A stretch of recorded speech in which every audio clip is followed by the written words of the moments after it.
एक शहर में दो बहनें रहती थीं, मीरा और सोनिया। मीरा की शादी एक ऑटो ड्राइवर से और सोनिया की शादी एक बिजनेसमैन से हुई थी। एक दिन सोनिया अपनी आलीशान गाड़ी से मीरा के घर आई। घर में घुसते ही उसने मुंह बना लिया, अपनी एनिवर्सरी पार्टी का कार्ड मीरा को दिया और ताना मारते हुए कहा, पार्टी में जरा ढंग के कपड़े पहन कर आना, वहां सब बड़े लोग होंगे। पार्टी वाले दिन मीरा अपनी सबसे महंगी साड़ी पहनकर पहुंची। जब वह सोनिया के पास गई, उसने मीरा को देखकर भी अनदेखा कर दिया। सोनिया के ससुराल वालों ने भी मीरा को देखकर मुंह बना लिया। सोनिया ने बात संभालने के बजाय एक तरफ ले जाकर मीरा को डांटते हुए कहा, दीदी, कम से कम यहां तो मेरी इज्जत का ख्याल रखना चाहिए था।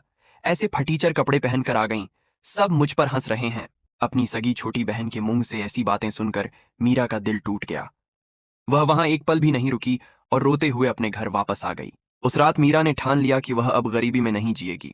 उसके पास सिलाई का हुनर तो था ही, उसने अपनी छोटी सी सेविंग से एक पुरानी सिलाई मशीन खरीदी और घर पर ही आस पड़ोस की औरतों के कपड़े सिलना शुरू कर दिया।